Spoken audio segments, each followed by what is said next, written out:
Brahmandam Paramasukadam Kevalam Yanamurtim Dvandvatita Gagana Sadrisham Tatva Masyadilaksham Ekam Nityan Vimalamachalam Sarvadi Sakshibhutam Bhavatitam Trigunahahitam Sadguru Tam Namami Sadashiva Samarambam Shankaracharya Madhyamam Asmadacharya Paryantam Vande Guru Paramparam Ishwaro Guratmeti Multibera Vibhagne Vyomavad Vyapdehaya Dakshinimurtaye Namaha Sarva Vedanta Siddhanta Gocharam Tamagocharam Govindam Paramanandam Sadguru Pranatoshmyaham.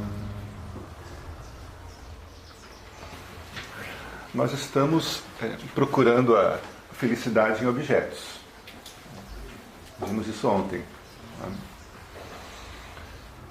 E é uma busca em glória. Porque, em geral, o objeto que a gente quer para a nossa felicidade não está disponível. Quanto mais valioso algo é, menos disponível ele está. E geralmente o que eu quero para a minha felicidade é algo grandioso e que nem sempre eu vou conseguir. É em glória essa busca da felicidade por objetos. E é vã, na verdade.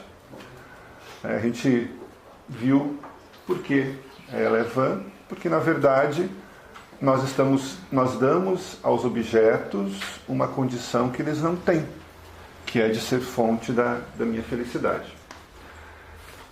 É interessante o Vedanta, porque nós temos uma primeira aproximação nos ensinamentos dos Upanishads, aonde nós temos um conhecimento intelectual. Quer dizer, nós tivemos a primeira aula, a segunda aula, só o fato de nós percebermos que eu não sou o corpo físico é algo tão absurdamente grandioso que a gente devia cair em prantos, porque é algo incrível, tremendo. Mas uma coisa é saber intelectualmente o que isso significa, outra coisa é compreender de verdade. Outra coisa é a minha ignorância, a avidya, permitir que eu realmente entenda o que isso significa. Isso, na verdade, é iluminação. É quando eu for capaz de compreender o real significado daquilo. A gente fica sonhando no mundo místico, espiritual, de que, puxa, existe um segredo grandioso e se eu souber esse segredo, finalmente minha busca acaba. E, na verdade, o segredo é esse. Você já é a consciência.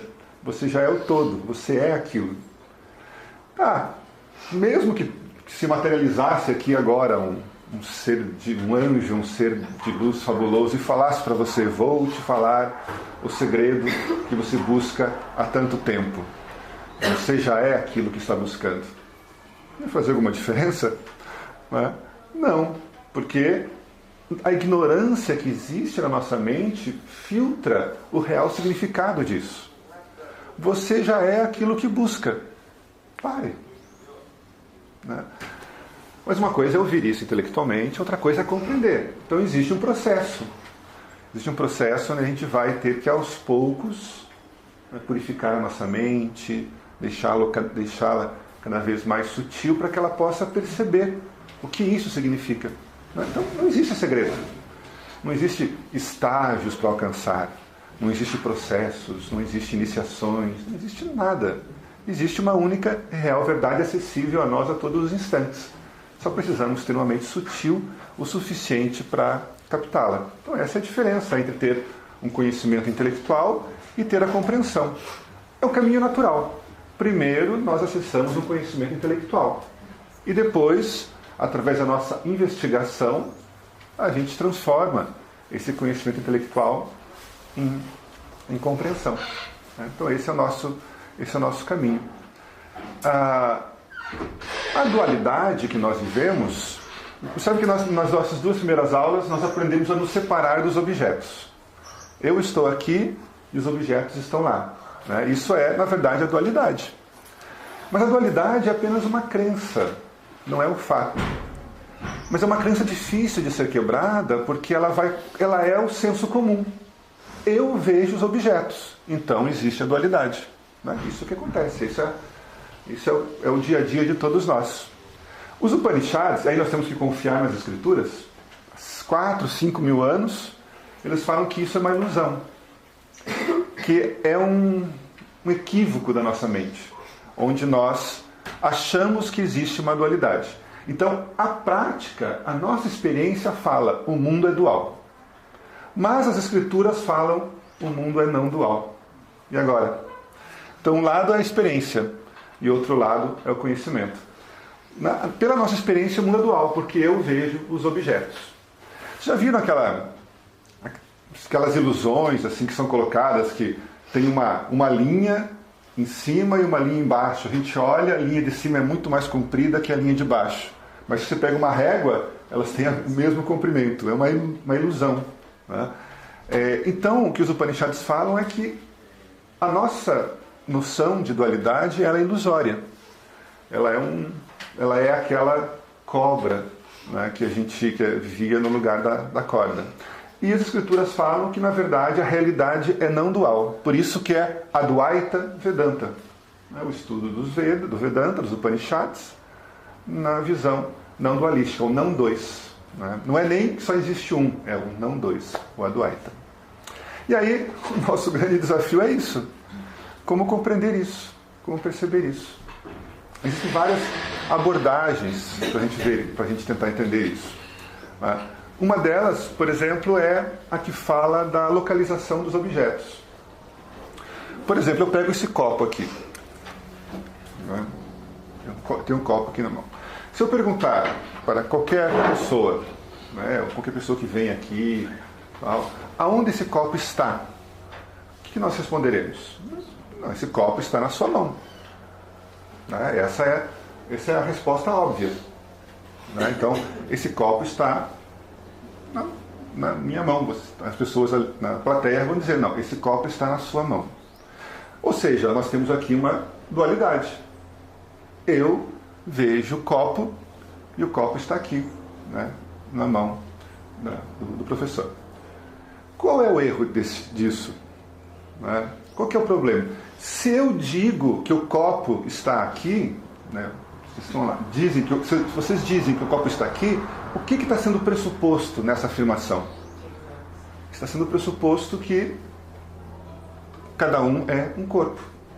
Ou seja, eu sou um corpo, eu olho lá para frente e vejo um copo na mão do professor. Né? Mas na primeira aula nós já mostramos, né, uma sequência lógica, que nós não somos o corpo. Então, se eu não sou o corpo, aonde está esse copo? Então, procure cada um agora tentar trabalhar a percepção desse processo. Lembra, é bem fácil, lembra? Coloquem sua atenção no eu sou. Eu não sou meu corpo, eu não sou os meus pensamentos, são objetos, eu não sou minhas emoções, eu sou a consciência. Não existe corpo, não existe pensamentos, eu sou a consciência. Se eu sou a consciência, significa que eu não estou preso dentro desse corpo. A minha consciência não pode estar dentro do meu cérebro, porque o meu cérebro é um objeto para a minha consciência. A minha mente é um objeto na minha consciência. Então, se eu não tenho corpo, né, se eu não sou o corpo, se eu sou a pura consciência observadora, qual é a resposta correta para onde está esse copo? Veja, se eu não sou o corpo, não existe uma distância da onde eu estou para o copo. Essa distância só existiria se existe um corpo. Mas eu não sou o corpo. Desaparece. O corpo desaparece. Né? Só existe uma consciência observadora. Então, aonde está esse copo? Esse copo está em mim. Cada um deve responder e compreender isso. Esse copo aqui está em mim. Eu não sou uma consciência flutuando em cima da cadeira e olhando o copo. Então existe uma consciência flutuando, existe um espaço e existe um copo. Não faz sentido. A consciência não tem limites. Na hora que meu corpo desaparece, só existe a consciência. Ou seja, quando eu olho para um lado, qualquer coisa que eu veja está dentro de mim. Se eu olho para cá, tudo que existe está dentro de mim. Se eu olho para cima, tudo que existe está dentro de mim. Não existe distância entre nada. Por isso que a realidade é não dual.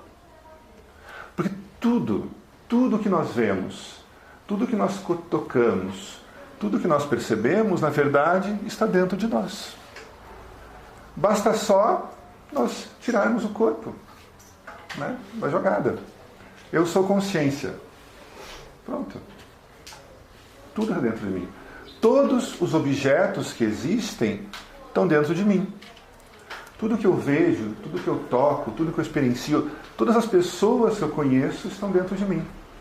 Então não existe uma pessoa aqui, né, olhando outras pessoas, ou vice-versa. Toda a existência está dentro de mim. Obviamente, é um conceito que a gente assimila inicialmente do ponto de vista intelectual e que, através da investigação, está ficando cada vez mais claro. Deem tempo para si mesmos. Fiquem mais tempo sozinhos. Passeiem pela praia sozinhos e percebam, se eu não sou um corpo. Se eu não sou um corpo e aquilo desaparece, o que fica? O que caminha? Nada caminha.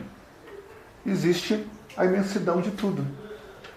Existe a existência toda que aparece dentro de mim, que está dentro de mim. Então não há separatividade em nada. Existe uma única consciência onde toda essa existência se manifesta. E essa única consciência sou eu. Eu sou essa consciência. Se todos os objetos estão dentro de mim, por que um objeto é mais valioso e importante que outro? Não faz sentido algum. Por que eu busco algumas experiências e outras eu evito? É um mero conceito na minha mente, porque todas as experiências estão dentro de mim. Todas as pessoas estão dentro de mim, todos os corpos, né? Tudo que eu vejo na criação está dentro de mim. Então isso é o significado da não dualidade. Na verdade, não existe um espaço entre o sujeito e o objeto. Nós ficamos 2 dias desconstruindo e criando uma separação entre o sujeito e o objeto, para agora mostrar que não. Na verdade, não existe uma separatividade entre o sujeito e o objeto. Tudo que existe está dentro de você. Você pensa que você se move, mas você não se move. É uma ilusão. Por que eu penso que eu me movo? Porque eu ando. Mas observe, quando as suas mentes estiverem bem sátricas, bem sutis, façam esse exercício. Eu não sou um corpo. Eu sou a consciência universal. O corpo não existe. Voltem-se para dentro de si mesmos. Tudo dentro de mim. O que acontece? Você não se move. As coisas aparecem e desaparecem dentro de você. Mas você não se move, porque não existe, a consciência é infinita. Então ela não pode se deslocar de um ponto até outro. O corpo se desloca, mas você não. Você nunca se move. É quando você, como consciência, se identifica com o corpo, você sente que você está se movendo. Mas, na verdade, quando você compreende que você não é o corpo, você percebe que você não se move. É claro que, isso é uma coisa importante, o fato de você saber quem você é não significa que a dualidade vai desaparecer. Isso é uma coisa interessante, porque é muito comum nesse mundo espiritual, místico, nós buscarmos a realização, a iluminação como sendo uma experiência. A gente acha que um dia nós vamos perceber tudo e vamos ter uma experiência transcendental e passaremos a ter um estado diferente, onde tudo se funde em uma única coisa. Não. Não dualidade é conhecimento, não é experiência.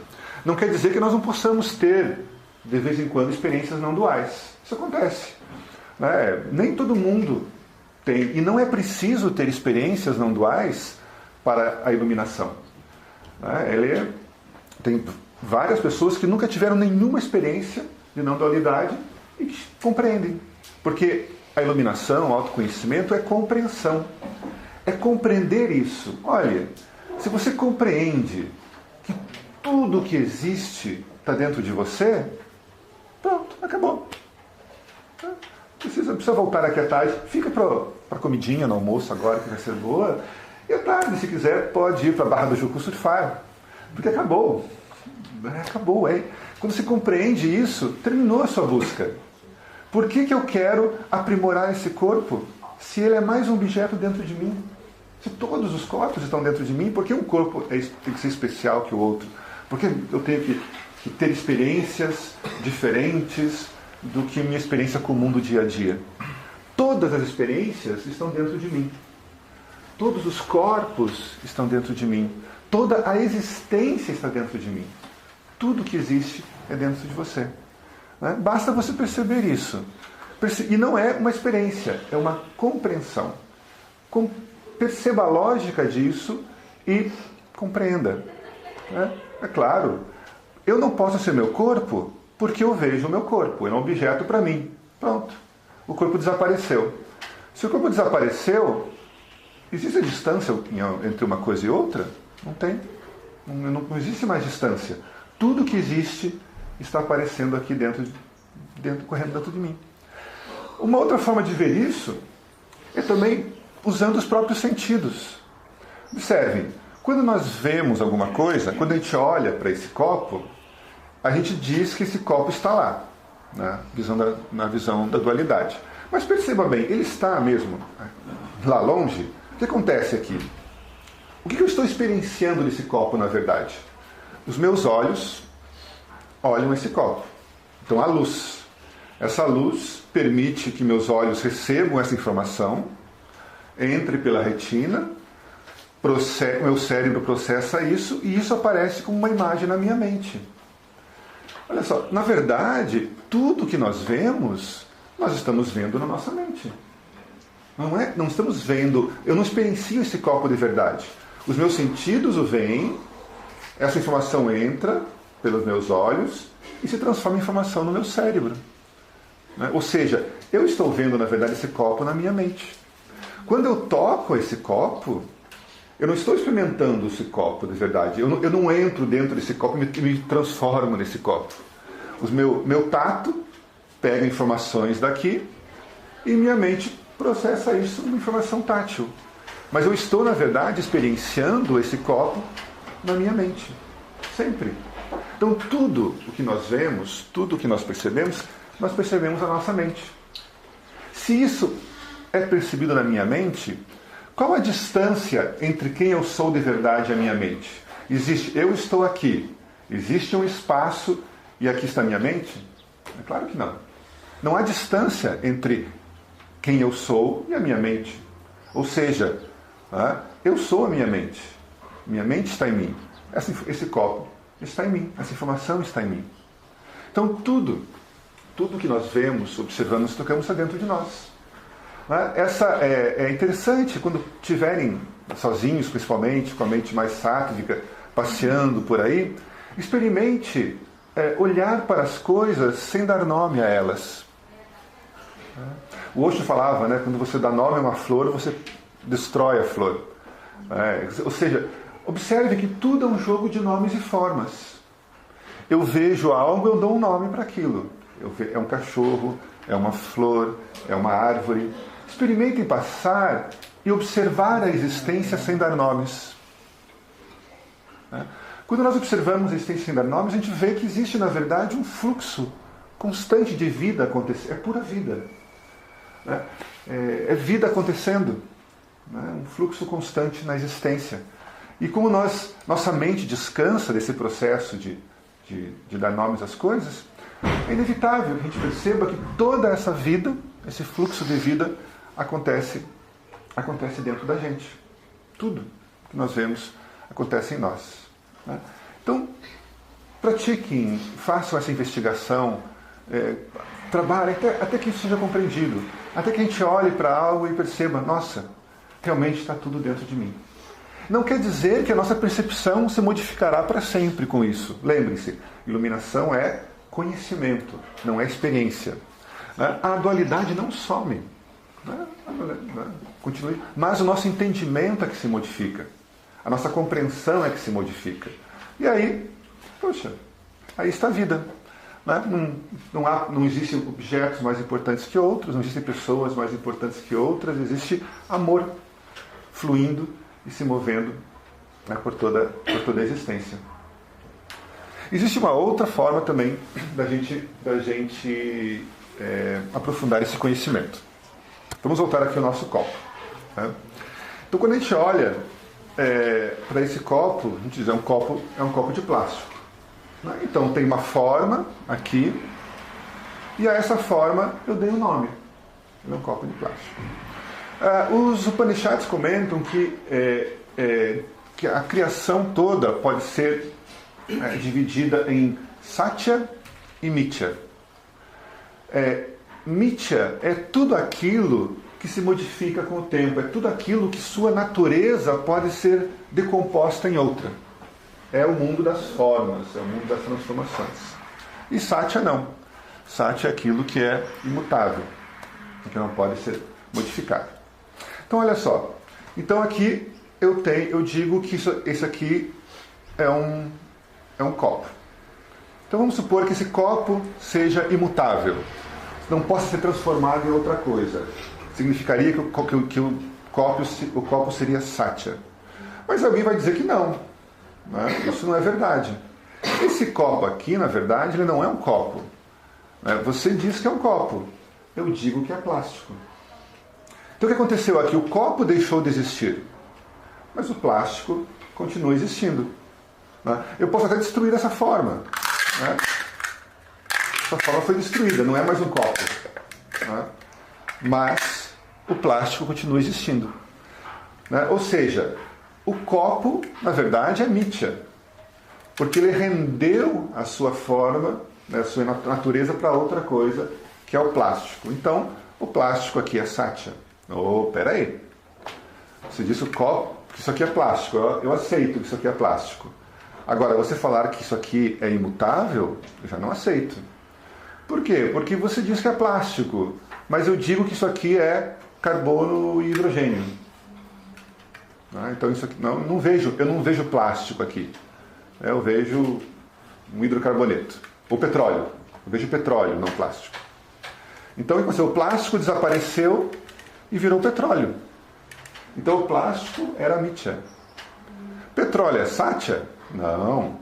Porque aí sim o petróleo rende a sua natureza como um hidrocarboneto. Então, não. Petróleo também. Isso aqui também não é petróleo. Isso aqui são carbono e hidrogênio. Não. Carbono e hidrogênio não é Satya. Porque o carbono e hidrogênio rende a sua natureza para outra coisa. Átomos. Aí a gente chegou no final.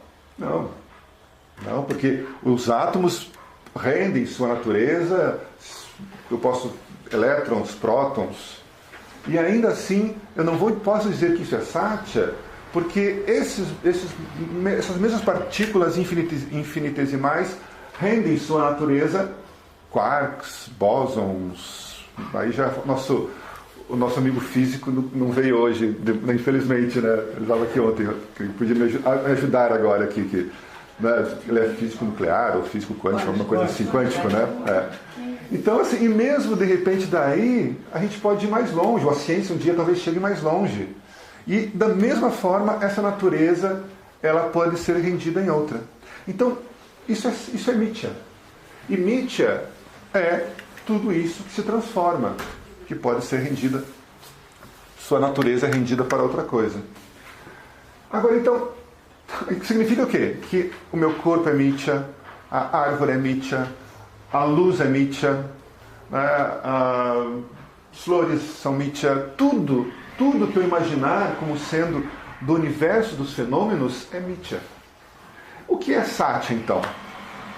Se tudo isso é Mithya, tudo que eu olho com o microscópio, até onde eu for é Mithya, tudo que eu vejo com um telescópio, eu vou chegar à conclusão que é Mithya. E agora? O que é Satya? O que é aquilo que não rende sua natureza para nada mais? E aí, nós sabemos, eu não sou meu corpo, o corpo é Mithya.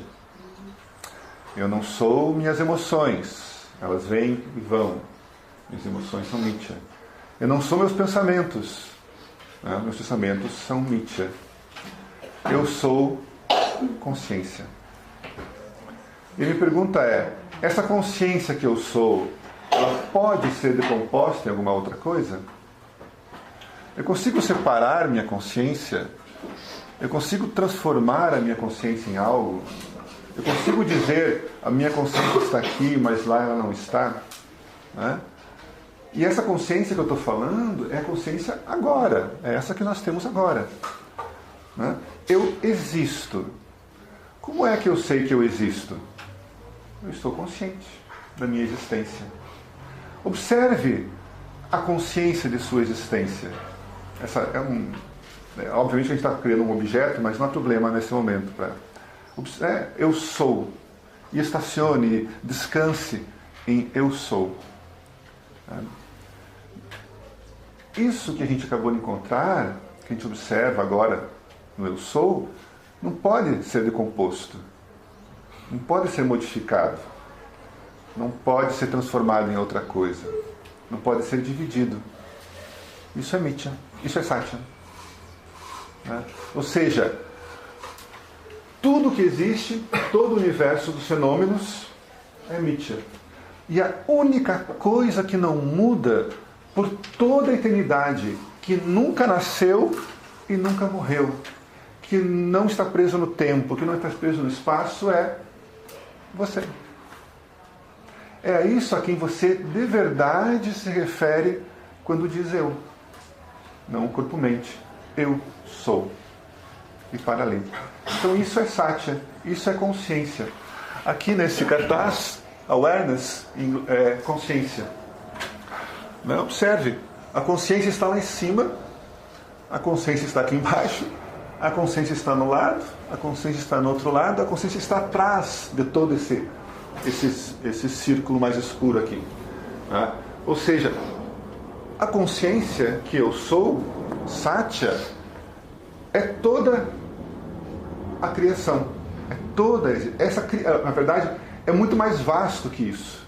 A criação, todo o universo conhecido, é uma parte dentro da consciência que eu sou.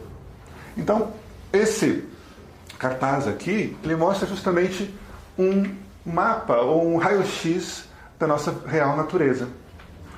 Quem eu sou? Consciência. É o símbolo do Om lá em cima. E tudo mais que existe, toda a criação, todos os universos, todos os sistemas, todos os sóis, todas as galáxias, estão dentro de mim. A consciência universal, que é a consciência que eu sou agora. Lembre-se, não existe duas consciências. Não existe uma consciência superior e uma consciência inferior. Eu não posso expandir minha consciência, porque a consciência é infinita, ela não se expande. Eu não posso despertar a minha consciência, porque a consciência não dorme. Então, na verdade, são conceitos que fazem parte do processo, e é muito belo esse mundo da espiritualidade, porque eles nos fazem questionar, né, a própria busca, faz parte da nossa busca. Até uma hora que a gente possa perceber isso. Né? Que, na verdade, não é impossível que tenha uma consciência superior. Porque senão a consciência não seria limitada. Né? Não faz sentido. Uma consciência infinita, como que ela pode ser uma consciência maior e uma consciência menor? E a minha consciência não pode se expandir. Né? Justamente por isso, porque ela é infinita. E essa consciência é a minha consciência de agora. Eu sei que eu sei. Eu sei o que a minha mente sabe. Esse sou eu. Essa é a consciência. Eu sei o que minha mente não sabe. Né? Essa é a consciência. Então observe isso, e ao observar isso, a compreender isso, podemos relaxar. Porque finalmente teremos chegado à compreensão. Agora é claro que para compreender isso, existe processo. Existe aos pouquinhos essa nossa ignorância tem que ir desaparecendo. Então a compreensão da criação é muito importante. Observe que na consciência que eu sou, a primeira coisa que surge na criação é o espaço. Então existe um espaço aqui dentro, né? Aqui nessa sala, uma distância, entre aspas, entre as coisas, no mundo das formas. Né? A consciência é mais sutil que o espaço. O espaço surge como a primeira manifestação da consciência. Então imagina o nível de sutilidade que é a nossa consciência. Por isso que eu não consigo vê-la, eu não consigo experienciá-la como um objeto, né? Primeiro porque eu sou ela, e segundo por isso, né? Pela própria característica. Ela não tem forma, ela não tem qualidades. Né? O mais próximo da consciência que nós podemos dizer é o espaço. A consciência não tem energia. Se a gente pensar em energia da consciência, não, a consciência não tem energia. A energia, se eu sei que algo existe como energia, ela é nitya. Lembre, a consciência é satya. Qualquer coisa que eu aponte já é nitya. Então, a consciência não é energia. Porque a energia aparece para mim. Né? Eu sou mais sutil ainda que a própria energia. Então, no primeiro momento, nós temos a consciência. E dentro e existe um poder chamado Maya. Né? Nós podemos ver que está escrito Maya. A Maya é uma força, uma energia, uma capacidade que gera a criação. Nós dizemos que a consciência conectada então com Maya, que já faz parte da criação, é Ishvara, o Criador. Então, o que nós temos? Nós temos a consciência que é incriada. Então, ou seja, o que existe eu posso apontar. Mas mas a consciência é anterior à própria criação. A consciência é incriada. Dela surge a criação. Então nós temos, primeiro, a criação através de Ishvara, o Criador, Deus, ou o nome que nós quisermos dar. Né? Ou seja, Ishvara, com o poder de Maya, cria. Então observe que ali tem uma linha de Maya para baixo, é toda a criação. Né? E aí nós temos ali no mundo causal, no corpo causal, o primeiro 3 energias, chamadas Sattva, Rajas e Tamas. São chamadas gunas. Então a criação ocorre através dessas 3 energias. Ishvara, que é pura inteligência, puro Sattva, manipula essas 3 energias, Rajas, Sattvas e Tamas, para gerar a criação. Né? Então o que nós temos? Sattva, que é pura inteligência. Né? Nós temos a matéria, que é Tamas. E essa matéria só pode vir da própria consciência. Né? E Rajas, que é a capacidade de criar, que é a ação. Então, inteligência, matéria e ação geram a criação. Então nós temos uma criação toda de mundos, de universos, de planos, formados por Rajas, Sattva e Tamas. No final das contas, tudo se resume a um jogo de gunas. Sattva, Rajas e Tamas. Né? Tudo que nós vemos aqui, né, que nós podemos tocar como matéria, é Tamas. Tamas o que é? Consciência condensada. Né? Então aqui nós temos a matéria, que é Tamas, que é a energia, né, que é a criação, utilizando essa guna. Aí nós temos, por exemplo, o nosso corpo sutil. Né? Nosso corpo sutil, né, já na segundo nível da criação, né, onde dentro dele nós temos ali, podemos observar a mente, o intelecto e o ego. E aí nós já começamos a perceber, né, um jogo interessante de gunas. A minha mente, ora, está mais sátvica, mais clara, quando eu medito, quando eu realizo meus cantos devocionais, quando eu estudo, contemplo as escrituras, a minha mente vai ficando cada vez mais sátvica. Mas há momentos em que eu estou mais ansioso, né, mais apressado, mais ativo. O que acontece? A minha mente está com rajas. E há momentos que eu estou mais apático, mais denso, mais, sei, às vezes triste, podemos dizer também. Né? A minha mente está tamásica. Então observe que no meu dia, a nossa mente vai sempre num jogo de sattva, rajas e tamas. Há momentos que nós estamos mais tamásicos, mais rajásicos e mais sáttvicos. Né? O corpo sutil, então, nós observamos esse jogo de gunas dentro do corpo sutil, né? E aonde nós temos a nossa mente, né? Como a grande organizadora das impressões que chegam em nós aqui pelos sentidos. Né? Então, chegam as impressões e a nossa mente organiza todo esse processo. No Vedanta, as emoções fazem parte não separa as emoções da mente. Né? Então, todo o processo nosso de pensamentos, de emoções, todas as percepções, os sentidos, estão dentro da nossa mente. Né? O intelecto ele é separado ali da mente pelo Vedanta, porque o intelecto ele é uma capacidade superior de discernimento. Quando eu digo eu não sou meu corpo, eu estou usando meu intelecto. O comum é meus pensamentos estarem fluindo, eu estar envolvidos em meu processo de pensar na minha mente. Mas há momentos em que eu faço uma discriminação. Então, eu sou isso, eu não sou aquilo, eu escolho algo. Essa é a função do intelecto. Então ele é uma função superior, e pode observar que é o mais próximo do ser, é a função do intelecto, por isso, pela capacidade de discriminação, de escolha. E o ego? Né? O ego é como sendo o que? Chama o realizador das ações, né? O doer lá nos textos em inglês. Ou seja, eu tenho que agir. Eu ajo, eu faço, eu me movo. Né? Então existe dentro de nós, né, uma individualidade, entre aspas, né, com uma ideia de eu, né, que é formado, né, no corpo sutil, que é formado pelo ego. Né? E aqui abaixo nós temos o corpo físico, né, onde entram as impressões e é onde tem movimento, falas, mãos, sexo. Né? Então, energia entra, energia sai, aqui né, dentro do meu corpo físico. Então, na verdade, do ponto de vista do Vedanta, o que nós somos? Nós somos a consciência universal, que é essa consciência que nós temos agora. Né? E existe aquilo que nós chamamos de jiva.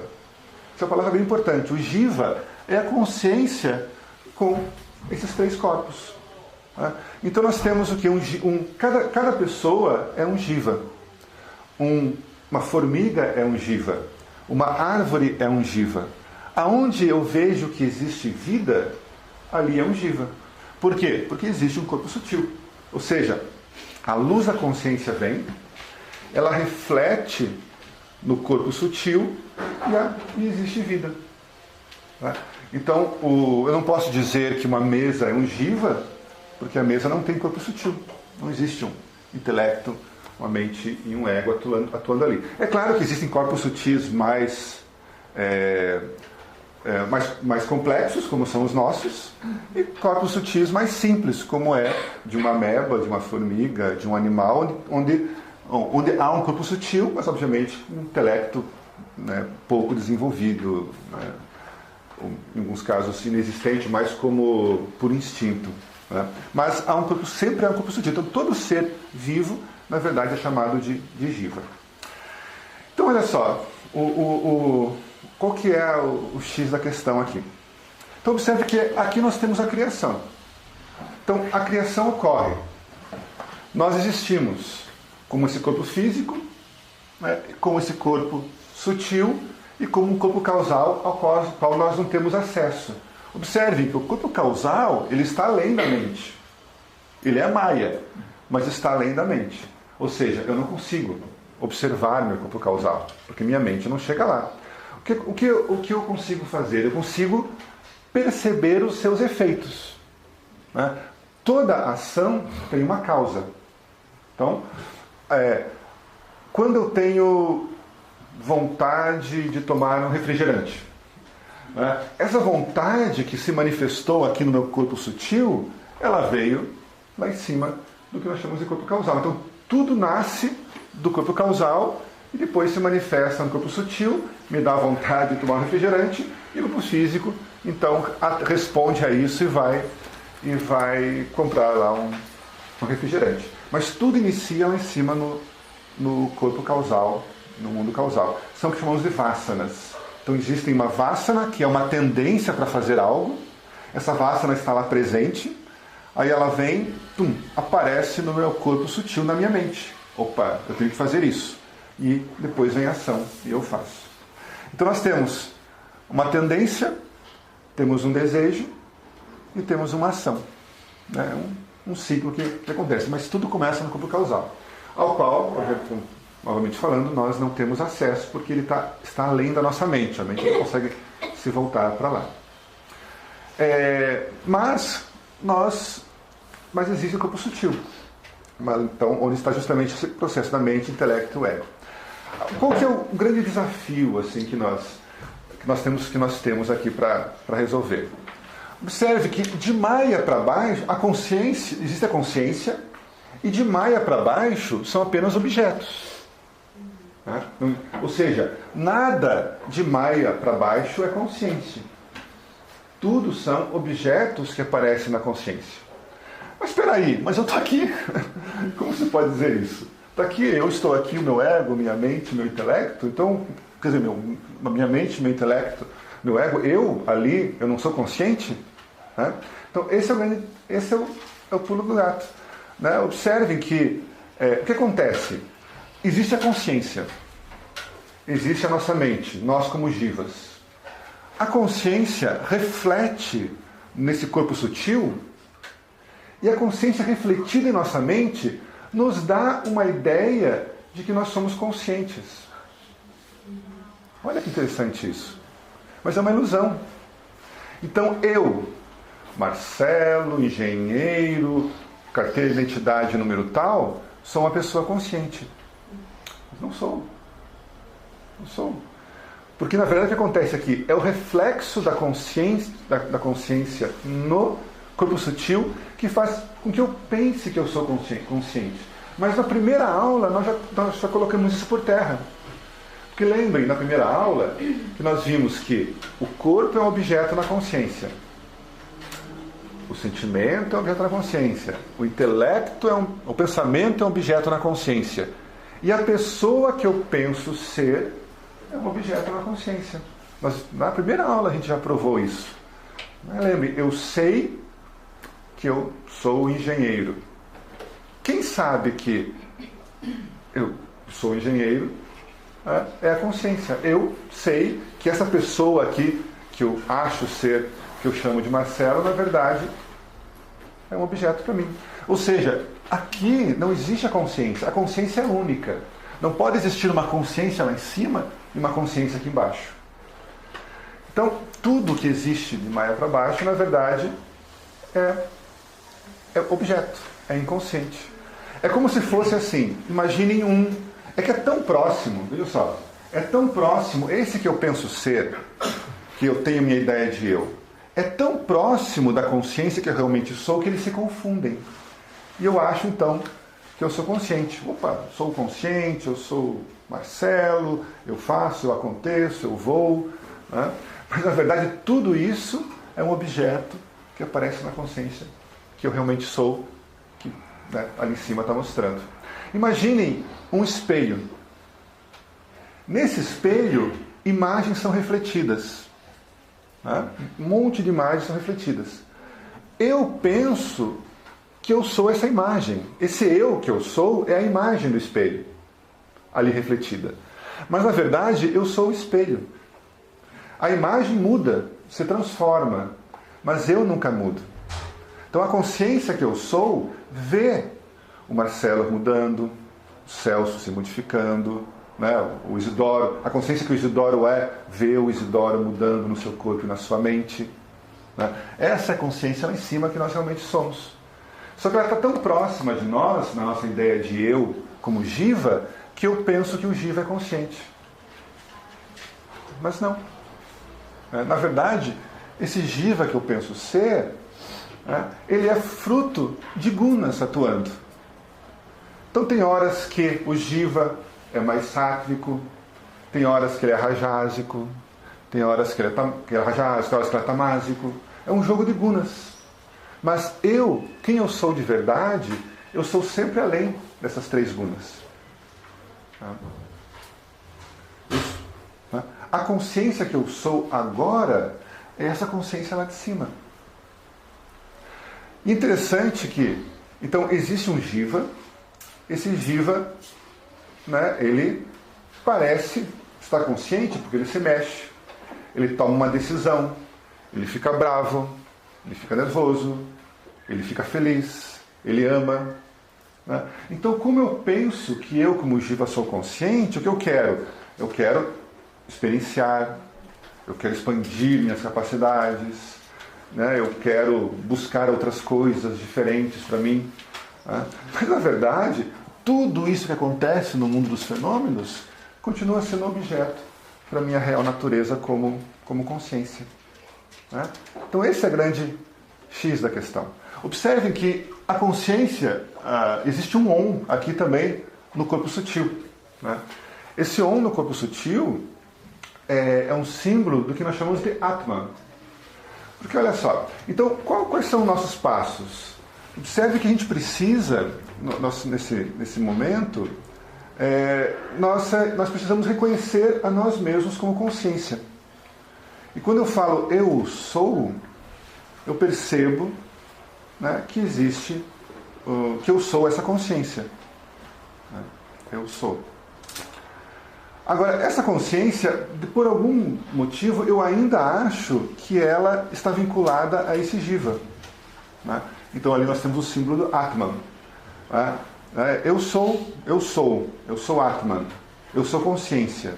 E eu vejo, como um primeiro momento, que essa consciência está aqui, se relacionada com esse Jiva aparente. Agora observe que o Om que está aqui é o mesmo Om lá de cima. Aquele Om lá de cima é chamado de Brahman.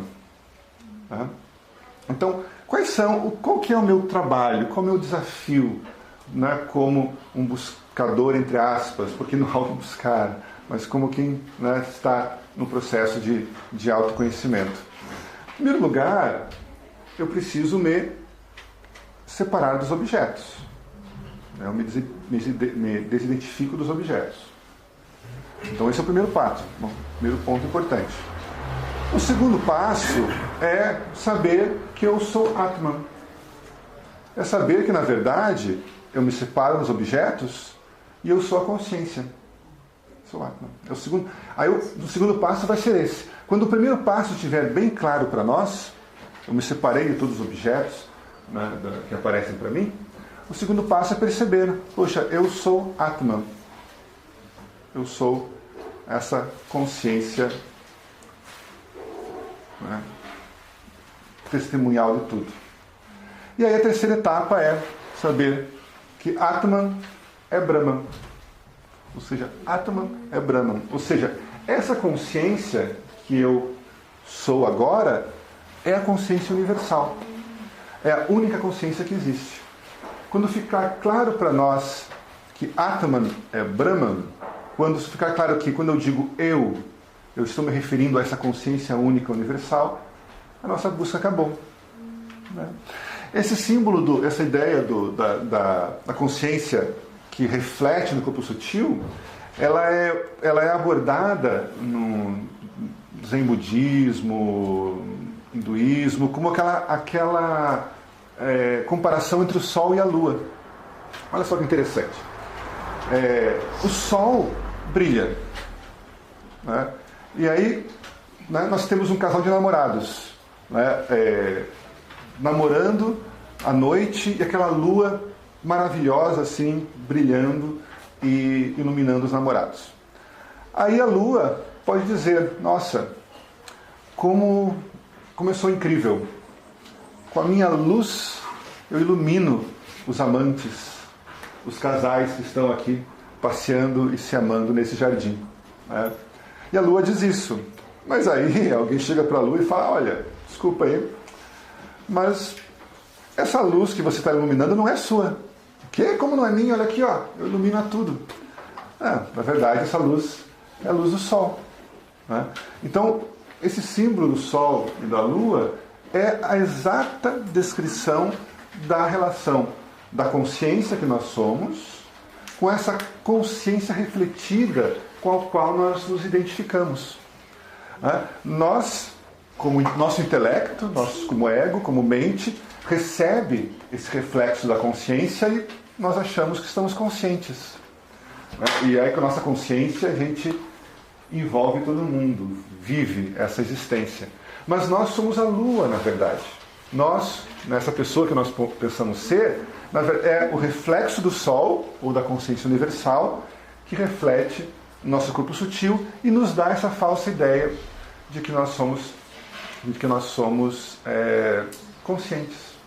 Então, o Celso fez uma pergunta interessante antes da aula, que quando a gente, na literatura, que existe muito no mundo mais esotérico, tem uma ideia de que nós um dia já estivemos na consciência e que nós então a gente vem à Terra para experienciar e para voltar então à consciência que nós um dia fomos.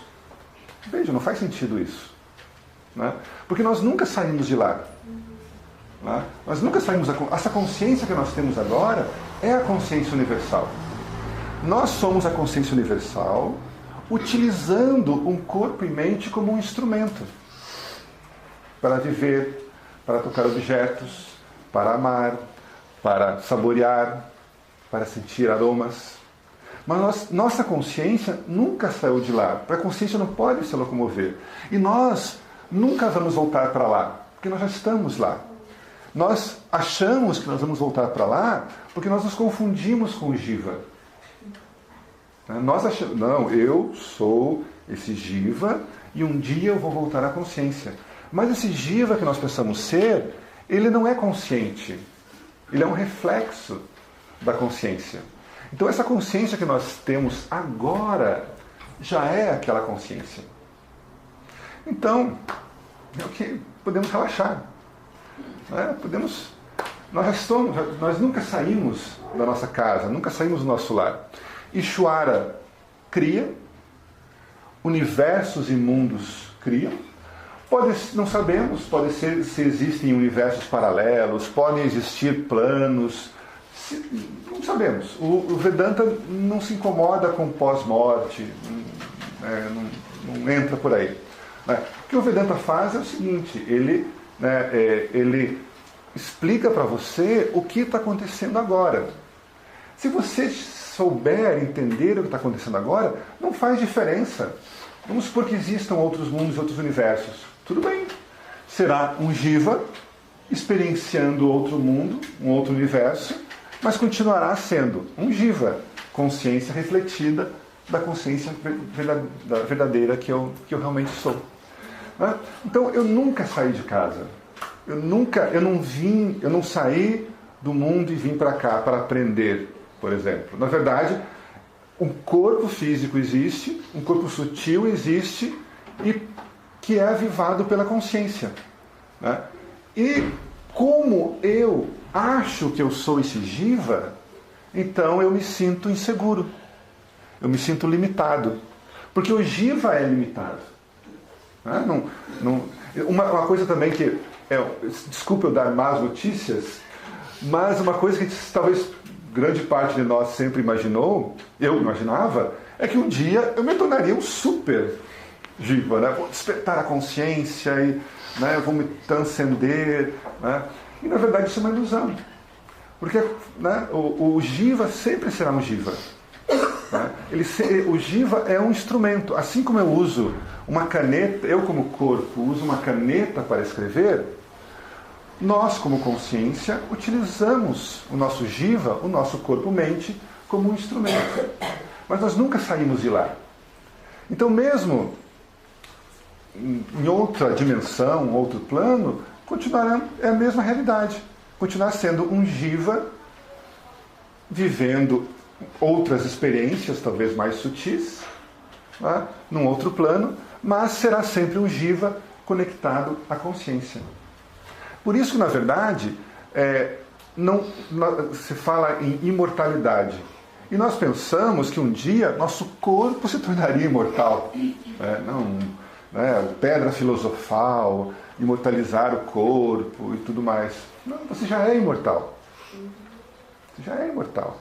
Né? Essa consciência que você tem agora, ela é imortal. E é isso que você realmente é. O difícil é aceitar isso. Né?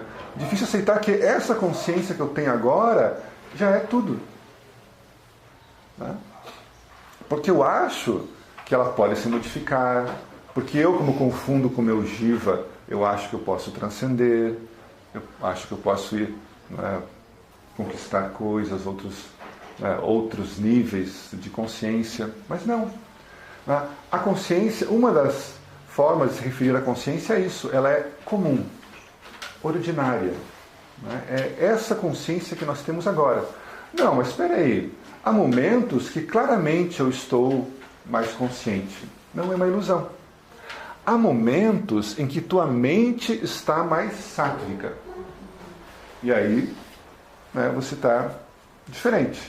Mas não é sua consciência, é sua mente. Não, mas eu aprendi, e é uma coisa também, uma prática interessante que existe, que eu tenho que estar sempre atento e sempre alerta. Porque um dia, eu estando sempre atento, eu vou despertar. E a gente anda pela rua que nem um robô, assim, bem lento, ficando atento a tudo. Eu já fiz isso bastante. A gente olha assim, por quê? Porque, não, eu estou... Vai que está naquele cantinho. Estou mais... Desculpe, mas alguma coisa? Vai que está naquele cantinho. Pois é. Então você anda observando tudo e tal. E aí, a gente acha que se nós ficarmos o máximo de tempo possível nesse estado de atenção plena, total, um dia isso vai ser contínuo. Um dia e aí minha consciência vai despertar. Não, isso não vai acontecer. O que está acontecendo aqui? É apenas uma mudança na tua mente. Mas a tua mente é um objeto para você. Então, eu estou com a minha mente mais atenta. Mas a minha atenção, ela só vai durar enquanto eu tiver energia suficiente para isso. É impossível ficar atento 100% do tempo. É isso que é viver no presente o tempo todo? Então, esse é uma ilusão que é colocado, que é um erro também. Esse é uma outra... algo que existe no mundo espiritual, que não, eu vou viver no aqui e agora. Isso. Você sempre está no aqui e agora. Sempre. Porque o aqui e agora é a existência. E você é toda a existência. Só existe o aqui e agora. O que acontece? Você procura ficar mais atento. E aí eu estou agora vivendo no aqui e agora. Aí você pensa no passado. Nossa, voltei para o passado. Mas na verdade você está no agora pensando no passado. Mas você está no agora. Você nunca sai do aqui e agora. Então essa, na verdade, a gente fica colocando a nós mesmos uma carga que é que nós temos que estar sempre atentos, sempre alertas, né? E que isso, né? Isso não dizendo que isso seja ruim. Vejam bem, não, né? Existem técnicas hoje bem interessantes de ter essa atenção plena, né? Inclusive no campo profissional, eu tenho amigos que trabalham com isso e fazem com um excelente resultado. Mas a gente tem que perceber que, na verdade, o que é isso? Isso é a minha mente mais alerta, a minha mente mais cheia de sattva. Mas isso não é consciência. Eu sou consciência quando eu estou distraído. Eu sou a consciência quando eu estou alerta. Eu sou a consciência quando eu estou cheio de amor. Eu sou a consciência enquanto eu estou dando piti. Né? O que eu tenho aqui? Um jogo de gunas. Minha mente está mais sátvica, a minha mente está mais tamásica. Fica meio... Né? A minha mente está mais rajásica, eu estou nervoso. E aquele rajas depois vira tamas, e depois vira sattva. Então é um jogo constante de gunas que acontece na minha mente. Se eu perceber isso, eu vou perceber que eu estou além das 3 gunas. As 3 energias acontecem dentro de mim. E aí você relaxa. Aquela tensão, aquela culpa que a gente sentia de não, eu tenho que estar sempre atento, eu tenho que estar sempre alerta. Aí alguém alguém pergunta para você, onde você pôs sua chave? Ai, você fica com vergonha porque você não lembra de onde você deixou a chave. Olha, a tua mente está mais básica, você distraiu-se. Né? Mas quem você é além das 3 gunas. Não, posso dizer, não estou dizendo que isso é ruim, errado. Né? São técnicas. Só estou dizendo que isso não é iluminação. Né? Isso é uma técnica inteiramente mais clara. É claro que se eu... O Vedanta faz isso também. O Vedanta, no começo, ele recomenda, e que não deixa de ser uma técnica, né, como essas, de você, quando você estiver sozinho, se você sentir a mente muito agitada, você para e fala, eu sou consciência. Nós fizemos isso no final de semana inteiro. É uma técnica. O que aconteceu aqui? Quando eu falo eu sou consciência, o rajas e tamas na minha mente diminui e eu fico mais sátrico. O simples fato de você falar eu sou consciência faz com que a tua mente se volte em direção à consciência que você é. E isso te traz paz, tranquilidade. Então é uma técnica que a gente utiliza.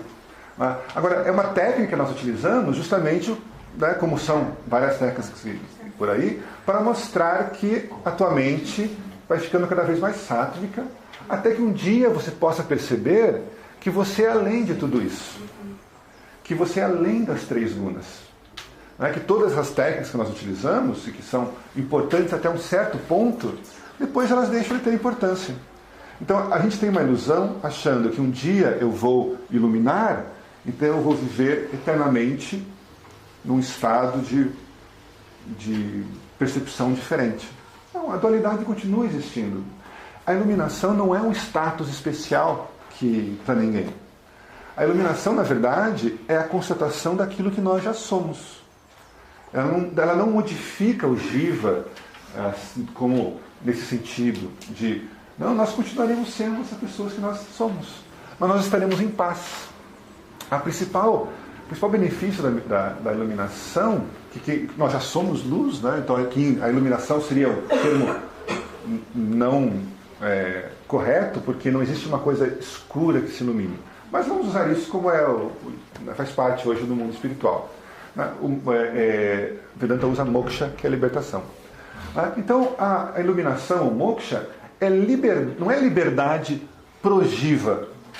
Não, eu vou me iluminar, é liberdade projiva, como ser um super jiva. Nós vamos, na verdade, nos livrar do jiva. Iluminar é liberdade de si mesmo. Né? Ou seja, nós nos libertamos do jiva que nós pensamos ser. Então não é liberdade projiva, é liberdade do jiva.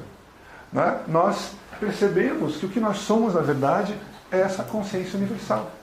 Tem me fugiu agora o nome do guru do Swami Vivekananda, me lembro? Ramakrishna, isso.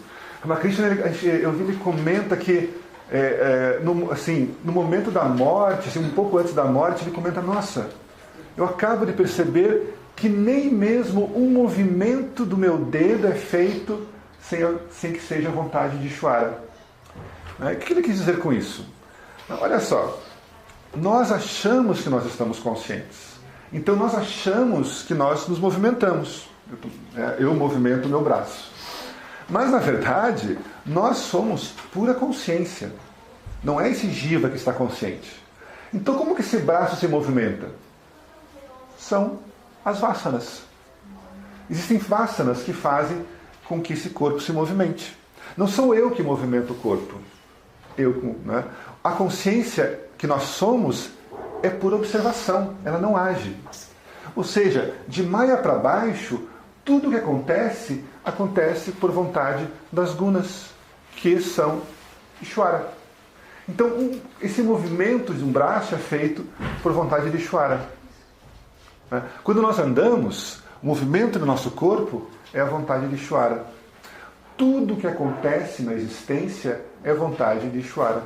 Nós vamos falar hoje à tarde do Karma Yoga, que é a compreensão desse processo, porque se tudo o que existe é vontade de Ishvara, eu só posso deixar que as coisas aconteçam de acordo com a vontade de Ishvara. Não há por que eu modificar a existência, nem modificar a mim mesmo.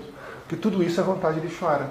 E quem eu sou de verdade, é a consciência observadora de tudo isso. É a consciência universal. Ou seja, por isso que não há nenhum galho que caia sem que seja a vontade de Deus. O vento venta porque é a vontade de Ishvara. Mas Ishvara não é um super jiva, separado da criação. Vejam, Ishvara é a própria consciência associado com Maya. Ishvara é a criação toda. Imagine, cada um de nós tem uma inteligência. A conjugação de todas essas inteligências é Ishvara, é o Criador, é Deus. Ou seja, não existe um Deus separado da sua criação. Não existe um Deus que julga, não existe um Deus, você vai receber isso e você não. Na verdade, existe uma única criação e a inteligência dessa criação ela é chamada de Ishvara. Então, Ishvara, o Criador, é o conjunto dessas leis. É o conjunto de todos os pensamentos. É o conjunto das leis da física. É o conjunto das leis da química. Essa inteligência toda que corresponde à criação é Ishvara. É Deus. É a manifestação. É o Criador. E nós, como Jiva, fazemos parte dessa criação. Quem move esse corpo é Ishvara. Quem gera pensamentos é Ishvara. Quem gera sentimentos é Ishvara. Já pararam para perceber, para pensar, que os pensamentos aparecem para nós? Não somos nós que pensamos? O pensamento vem e eu estou consciente dele. Só que eles vêm e eu acho que eu estou pensando. Eu acho que eu, como Jiva, eu como consciência refletida, estou pensando. Mas, na verdade, quem sou eu? Eu sou o observador de meus próprios pensamentos. Eu sou a consciência onde esses pensamentos aparecem.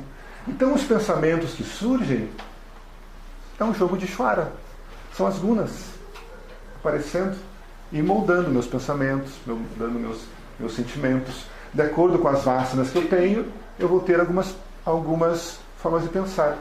Então, se nós percebemos isso, como que nós podemos julgar a forma que outras pessoas pensam? Como nós podemos criticar alguém porque ela tem uma escolha religiosa diferente da gente, por exemplo? Na verdade, é a diversidade da existência. Ishvara gosta da diversidade. Diversidade de escolhas, diversidades de orientações, diversidades de formas de pensar. Essa exuberância toda é a criação. É claro que existe um amor por tudo isso, que é puro sattva, mas existem rajas e tamas. Então, no final das contas, as guerras nada mais são do que rajas e tamas. Esperemos um dia que não existam mais guerras e sofrimentos. Mas, na verdade, se nós nos posicionarmos na consciência observadora que nós somos, nós vamos ver que guerras e sofrimento, na verdade, é apenas um jogo de rajas e tamas. Então, tudo isso aqui é chamado de samsara, o samsara chakra. Esse jogo de gunas, esse jogo de vasanas, que formam isso que nós chamamos de samsara. Quando você descobre quem você é, você está livre do samsara. Não quer dizer que seu jiva vai sair do samsara. Você sabe que você não é o jiva. Você se libertou desse jiva.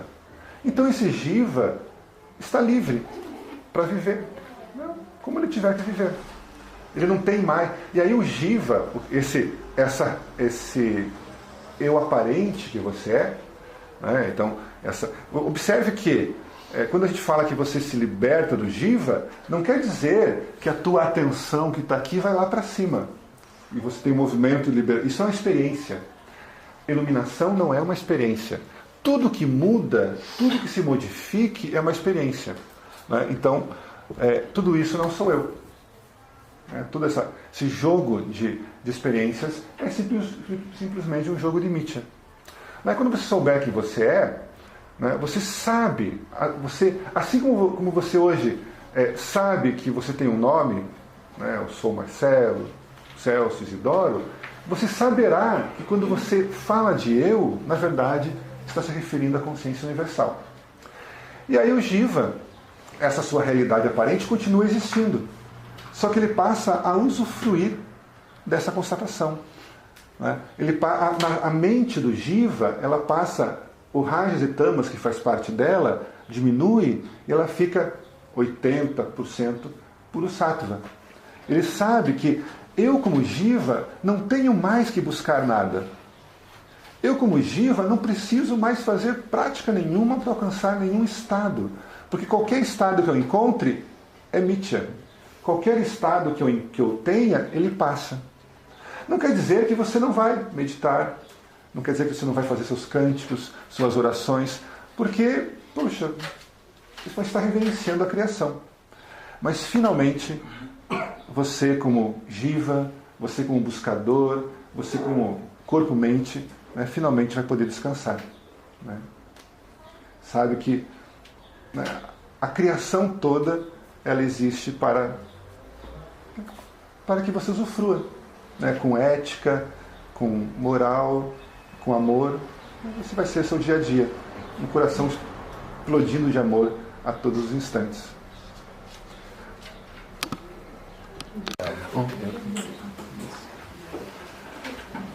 Om Purnamada Purnamidam Purnamudachyate Purnasya Purnamadaya Purnameva Vashishyate. Om Shanti Shanti Shanti.